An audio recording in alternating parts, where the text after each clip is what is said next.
I do want to go back and do one of those integrals by hand and show you how to do that. However, in all of the AP problems, now as you know, BC Calculus is new to me. This is the first year I've taught it, but I have pulled probably 10 years worth of AP problems, and I have not found a time where they make you do this integral by hand. So I'm going to show you how to do it because in Cal 2 in college, they will make you do it by hand. Most of you are going to skip that, so you probably won't have to do it. But just for, I don't know, just for fun, I'm going to show you how to do the integral of sine squared by hand. I can't remember exactly where we left off yesterday. And I don't even remember the original integral, but this is the problem, right?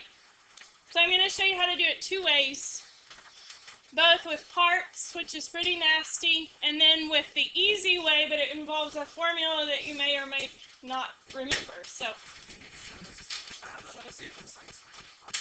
let's do cosine squared.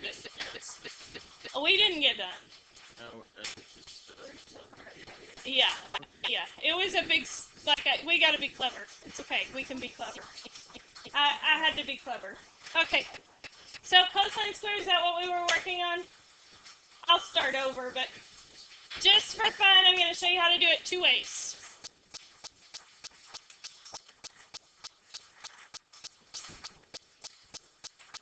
Again, those of you going on to upper level math, this will be an expectation that you've seen this before.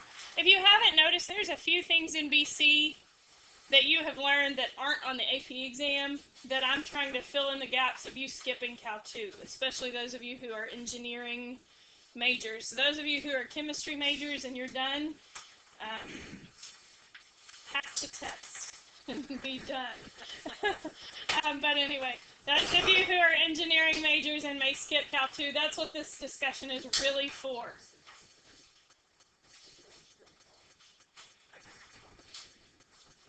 Do what?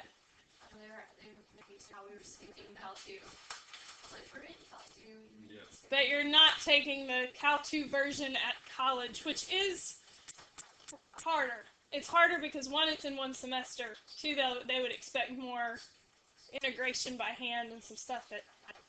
So you are kind of skipping Cal 2. It's not harder in the concepts, but the pace is. You know how we've had a year and a half, right?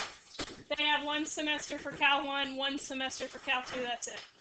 And so they would have done. It's a little bit intense.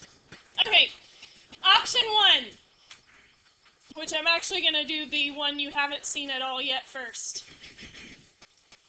This, if you have to do very much trig integration by hand, becomes a very important identity. It's called the power reducing identity for cosine, and just for fun, sine squared is the same except a subtraction. It's 1 minus cosine of 2 theta over 2. It is the half angle identity redone differently to reduce the power.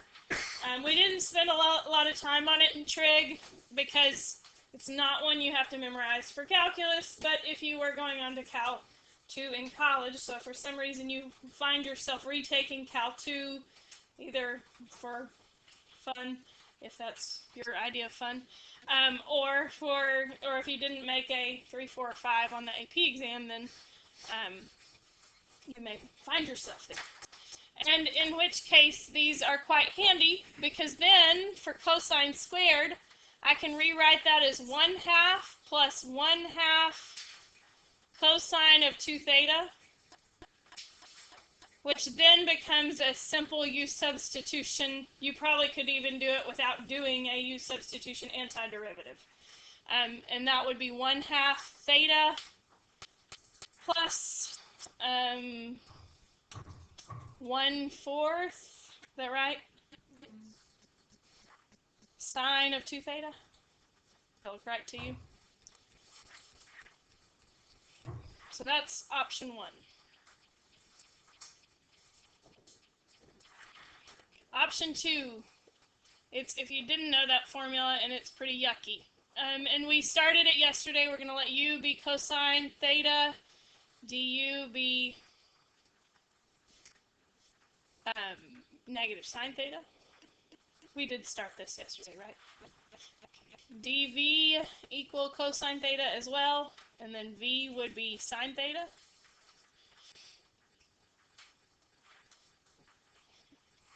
So you get the integral cosine squared theta equals uv, which is sine times cosine. I didn't miss any negatives, did I? Oh, we'd catch it if I did, right? We're good, because that's derivative, that's antiderivative. Minus the integral. Yes, it is u equals v du, which causes a positive sine squared. We actually played out a second integration here yesterday and realized the signs didn't work for us. We would have gotten 0 equals 0, which was not helpful at all. And so I got clever because I remembered there was a way to do this with parts, but it took cleverness even on my part as a calculus teacher, so pretty tough go. We can change sine squared into 1 minus cosine squared. Does everyone agree with that? And do a rewrite of that integral. Sine theta cosine theta plus the integral of 1, wouldn't that just be theta? Minus the integral of cosine squared. Oh, there's a d theta there. Then I can add that cosine squared over to get 2 cosine squared. Whoops. 2 times the integral of cosine squared of theta d theta. Again, this took some creativity. Often integrals in Calc 2 in college do take creativity, which us math people aren't huge fans of, typically. Divide by 2, so we get the integral of cosine squared theta d theta equals 1/2 sine theta cosine theta plus 1/2 theta. A lot of you are probably thinking, hey, that's not the same answer we got over here.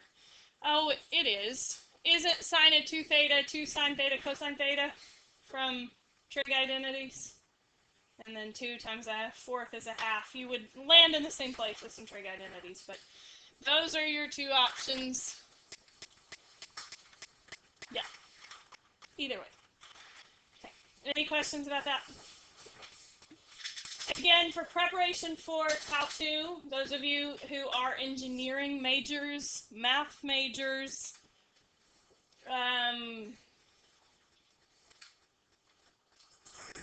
maybe physics, probably not even that, but those of you who are that type of major, it may benefit you as you're doing the homework to do more by hand than the rest of us.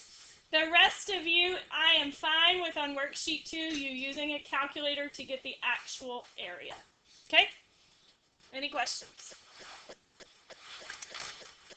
And those of you who are those majors and wish to do some by hand, I'd memorize that formula if I were you. Anyway, so that was fun. Okay, let's look at the area of 1 petal of 4 cosine 2 theta. What did we do yesterday? Oh, yes, that. But what was was it sine of 3 theta? 3 theta, sine of 3 theta? Okay. So this one's a 4 petal one. Do we agree? How do I know it's a 4 petal one without graphing? Even, you double it. I agree. Step 1, I need to know when that equals 0. Everyone agree? Because if I want the area of 1 petal, I need to know where 1 petal starts and stops. If I did want to find the whole flower, I would recommend 1 petal times 4.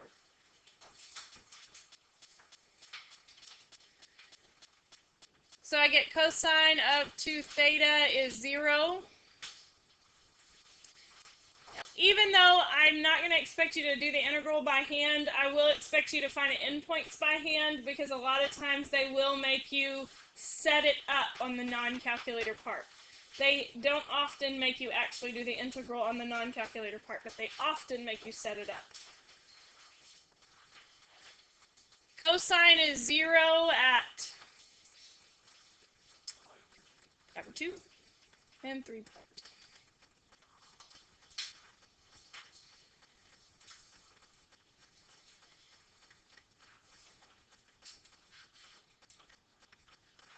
Questions so far? We agree I only need 2 hits on the pedals. That's enough. Because 1 pedal is plenty.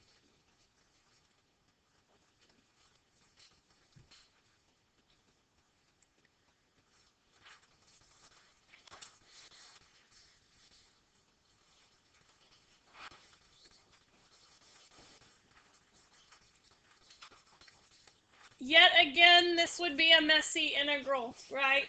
Because it's got a cosine squared. You could totally do a power reducing identity. It would work great. But I would rather not. I think one is good. Any questions about that one?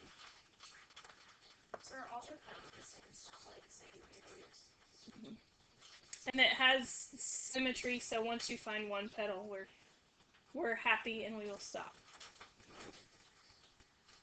Okay, the next thing that we need to talk about is the area between or enclosed in 2 different polar graphs. And so we're still, remember, to find the area of a polar graph, we're doing sections or sectors of a circle. So this wants me to find the area inside the circle but outside the cardioid. So this stuff here is what I'm trying to find. If I look at a sector of the circle, what I'm going to end up doing is finding the area of the circle and then subtracting the area in the cardioid. Does that make sense? That that's what I would want to do? Find the area of the circle, subtract the area in the cardioid on that sector of a circle. So this is our formula. 1/2, and really you could split this 1/2 alpha to beta r squared d theta minus 1/2 integral a to b r squared d theta. It's really 2 separate integrals. They've combined it into one.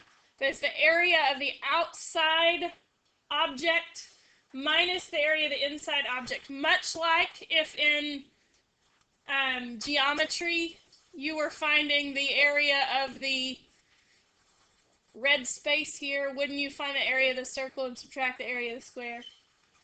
Similar thought process. We're going to find the area of the circle, subtract the area of the cardioid. However, do we want to go all the way around the circle doing that? Where do we want to go from and to?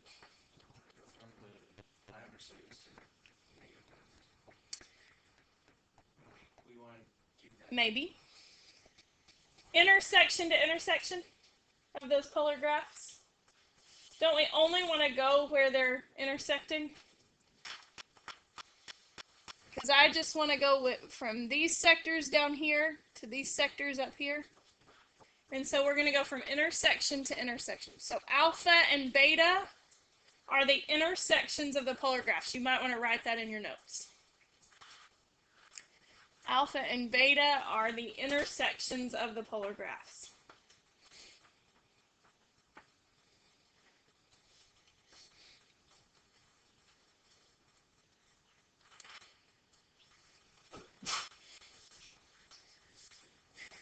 This note is there for a reason. As you can imagine, common mistakes that happen. The most common mistake that happens with the area between 2 polar curves is trying to make that r minus r all in parentheses squared, make sure it's the first r squared minus the second r squared. Nothing crazy there, just be careful. So if this were a calculator problem, would it be smart to change those two rectangular formulas and then just put the intersections with those? The intersections aren't hard in polar coordinates. I would say it would be more work to go to. Yeah, we're just gonna. You can set them equal to each other and put it in the function, like put it in. You can. And that's because there's no intersect. Right. So you could use your rectangular graphing screen to find the theta. But even though you stayed in polar coordinates, is what Joseph was saying here. If you're using a calculator anyway. So, let's talk about that. First, let's do the setup of the integral.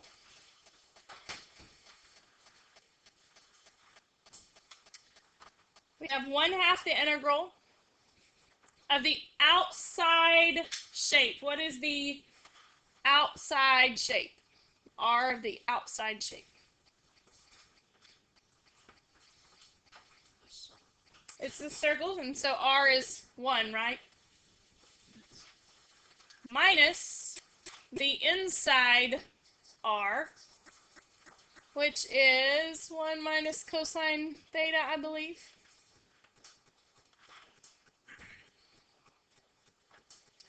And then we want to go from intersection to intersection. Well, I need to solve this equation really quickly. Any questions so far? Got that? Subtract the ones, I get 0 equals negative cosine theta, or when is cosine 0 is the question. And you heard Joseph say from negative pi over 2 to pi over 2. It is nice to look at the picture there. It wouldn't be wise to pick 0, or it wouldn't be wise to pick pi over 2 and 3 pi over 2, because that would be the wrong way. Does everyone understand what I mean by that? Now you could pick 3 pi over 2 to pi over 2. That would be the same difference. Either way. I like negative pi over 2 to pi over 2 just fine. Does everyone know what I mean by it would be the same if you picked 3 pi over 2 to pi over 2? But it's not okay to pick pi over 2 to 3 pi over 2, because that would be this back piece here. So if I were asking that, that's where I would go from intersection to intersection. So it's important to know which way these read. Any questions so far? Or, if you were clever, and I'm actually going to work with it as it sits, or, just for some cleverness, could you do the integral from 0 to pi over 2 and multiply it by 2 because of symmetry? Yeah, so that's just an option. Keep that in mind. With polar coordinates, often you will have symmetry, so if you wanted to lessen the amount of work you're doing, keep symmetry in mind. Any questions about that?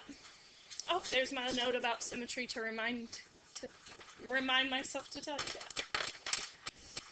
Okay, so I'm going to go ahead and simplify it a little bit, but remember, I'm not going to make you do all of these by hand. However, if you are an engineering major or math major, it would benefit you to go ahead and do some of these by hand. You would have to FOIL that out.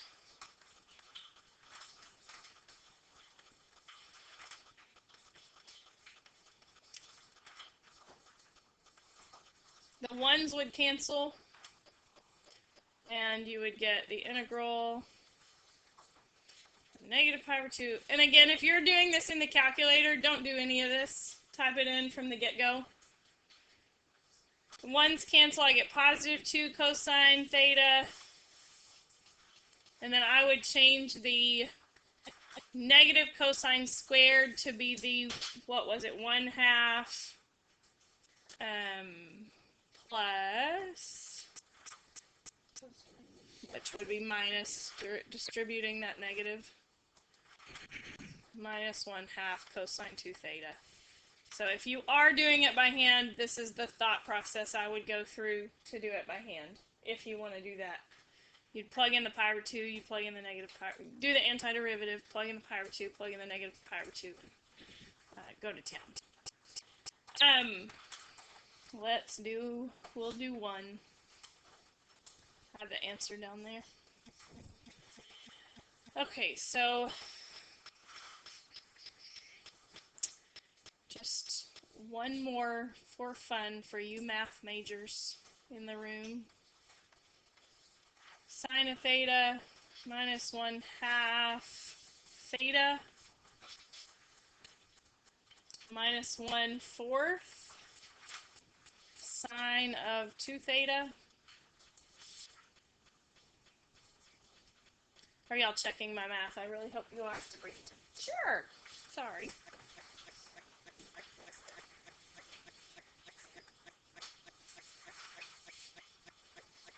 Thank you. Okay. And so we plug in the pi over 2. Sine of pi over 2 is 1. Is that right? This one, I am changing this thing into the identity. Yes. Because I don't want to do parts again. That was too much work. So if I'm going to have to do that, if I'm a math major and I'm going to have to do that someday, I'm going to memorize that formula. You don't have to memorize it now, just write it down so you can look it up, right? So, again, math engineering, the rest of you, you know. By the way, the decimal answer is 1.215. Sine of pi over 2 is 1.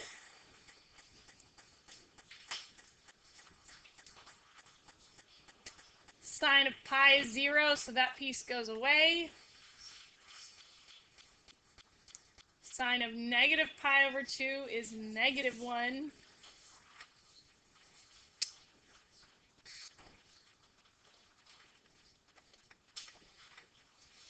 It's still 0.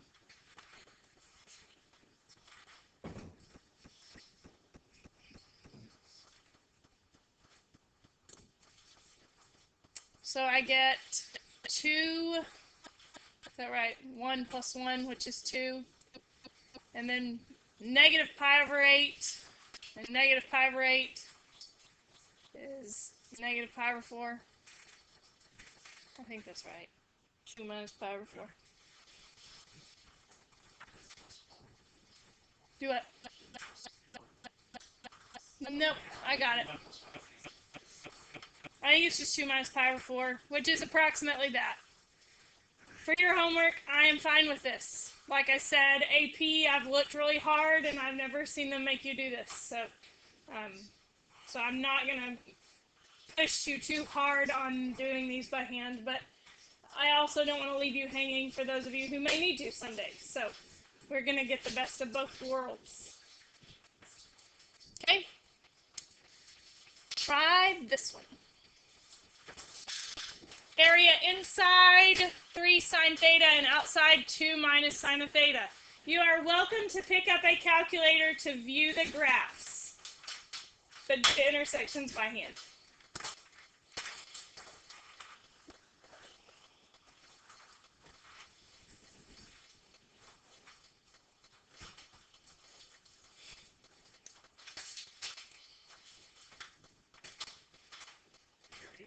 Easy way to like know what they look like after the No. The easy way is to memorize them, which is what you would do if you had a class that was non-calculator driven. Now, I will tell you, not all college Cal 2 classes are non-calculator driven.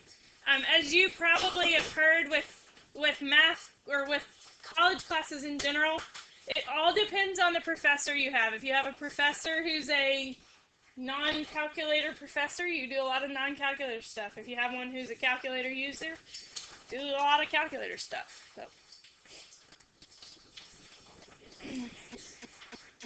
3 sine theta. Now, you will notice, aren't these things that we've graphed in class? The 3 sine theta is a circle, remember? But again, we're going to go ahead and pick up a calculator.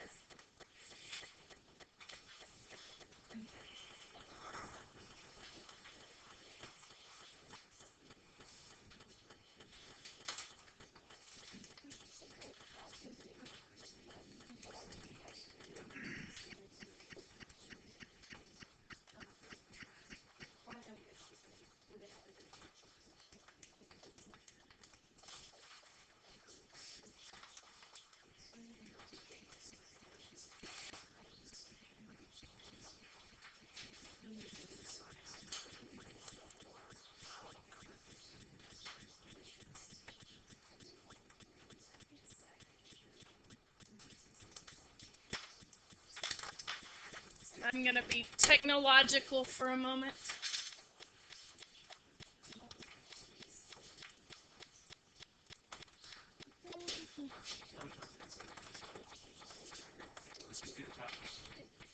It tells you inside the circle, outside the... You do have to know which one you graph first, I guess. Which one shows up first. See, it says... Yeah. So you have to pay attention to your calculator and which one's graphing when. If you didn't know anything about them.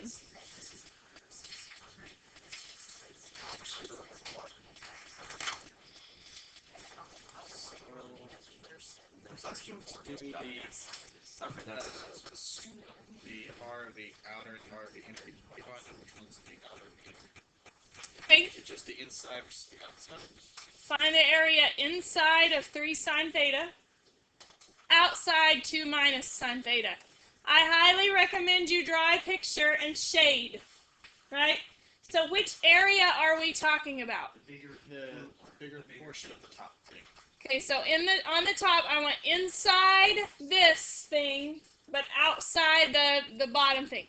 Now, you may have not known what those looked like, so you did have to pay attention to your graphing. You know your calculator graphs whatever you put in Y1 first and whatever you put in Y2 second. So if you don't have any idea what the two graphs look like, pay attention to which one graphs first so you know which curve is which. So we are looking at this area. I need to know that. I highly recommend that you sketch a picture and shade, or at least do it in your head. Some of you can handle that in your head. Others of you need to put it on paper. Why do you need that information? You need to know which one's the outer part and which one's the inner part. If I were looking at this area down here, would that be very different? Yes. So you need to know which area you're talking about to know which one's on the outside and which one's on the inside. Does that make sense? So you will need a picture, and that's why most of these fall on calculator problems, because you need a picture. I have seen them fall on non-calculator problems where they draw the picture for you.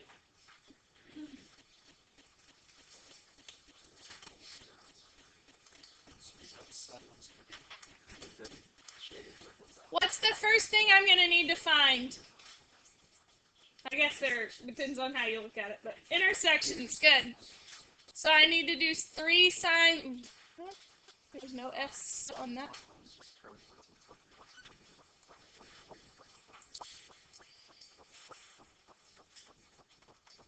So picture is wonderful, isn't it? Because it helped a lot.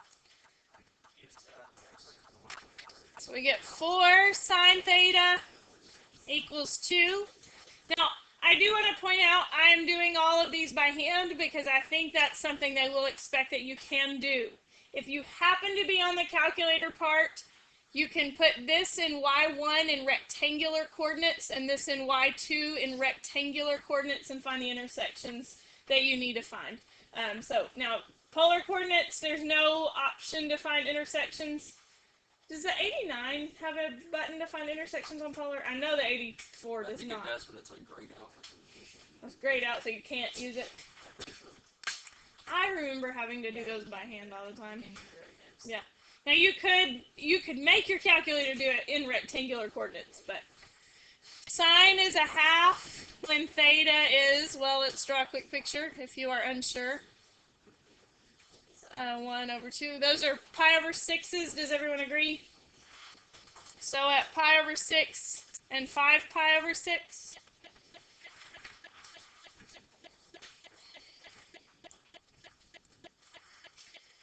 quick mental note. If I were trying to do an area down here, I would go from 5 pi over 6 to pi over 6. So it does matter what order you go in. We're going to go in the correct order on the graph. Unit circle order on those angles. The outside radius is the sine function. Does everyone agree? If I look at a sector here, that outside radius would be my sine function, the 3 sine theta. Anyone not know how I'm getting that? You're starting at the origin. Yes, from the origin. So if you were to do this by thinking it through, you're doing sectors. You're finding areas of sectors of circles. And so you're doing that piece there, but subtracting that piece on the from here to here.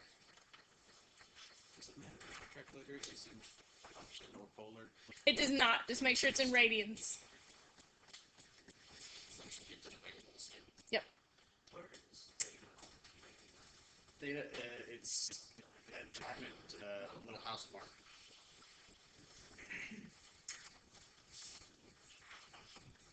Inside radius.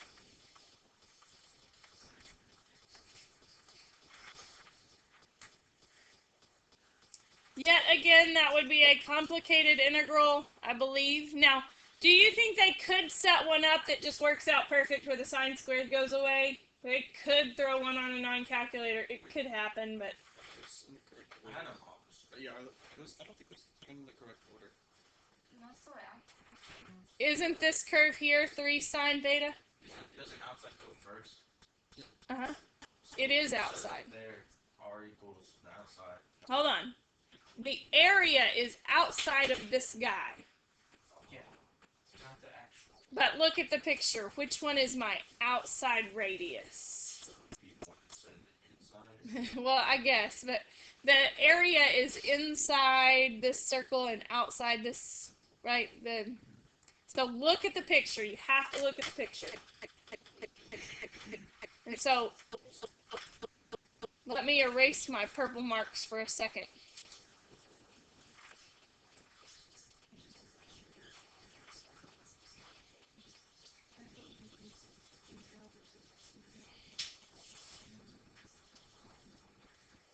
Okay, so if I look at 2 circles here that I'm finding from the origin, the bigger radius, wouldn't you agree, is that one? That goes to this curve up here, which is your sine curve. And then my smaller radius, this little guy here, goes to the other one. So outside minus the inside. So the smaller. Now, just out of curiosity, what would happen if you do it backwards? Someone try it backwards. What do you get if you do it backwards? You get a negative answer. Does that make sense for area to be negative? No, so you go, oops, I did it backwards, right? Oh, yes, it makes sense that it would be because you did it backwards, right? 3 square root of 3? I'm guessing you got that from the TI-89. Yes. Any questions about that? Okay, let's try another one. Different question. Common interior. What should be your first step? Draw a picture. It doesn't mean you have to do it by hand, but you need a picture. Speaking of, this class, everyone listen, your biggest flaw when we did area and rectangular coordinates was refusing to draw pictures. You need them sometimes. I noticed that with this class more than my other ones. I think it's because y'all feel like you should be able to do it in your head. Which a lot of times you can, don't get me wrong. Just draw a picture if you get stuck.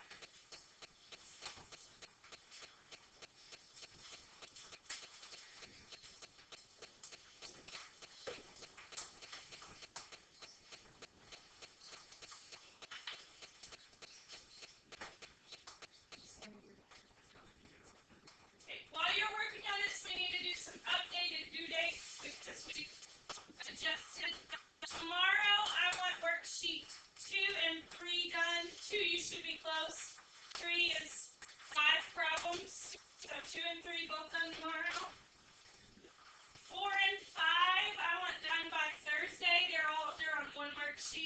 and it's kind of a combination of the other three. So we're not learning anything new. Now I am going to be teaching tomorrow, but I'm going to do a couple of AP problems that will happen to be on your packet. So I'm actually doing some of your work for you. So we're going to do some AP packet problems. I'll hand the AP packet out tomorrow. So write that down. Worksheet 2 and 3 due tomorrow. 4 and 5 due Thursday. This is a multiple choice polar packet, and it is due Friday. Okay? So we got 3 things going there. We're going to start the AP packet as well. Worksheet 2 and 3 Wednesday, 4 and 5 Thursday, multiple choice Friday, and then we're also going to start AP packet, which will we're going to be working on AP packets, so you will still have to do that work day, but as far as me teaching, I knew that was, I was like, it'll be a work day that you're missing, but other than that, no new material. Work day on AP packet. Okay.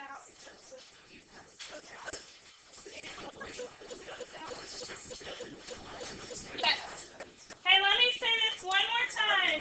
We ready? Okay.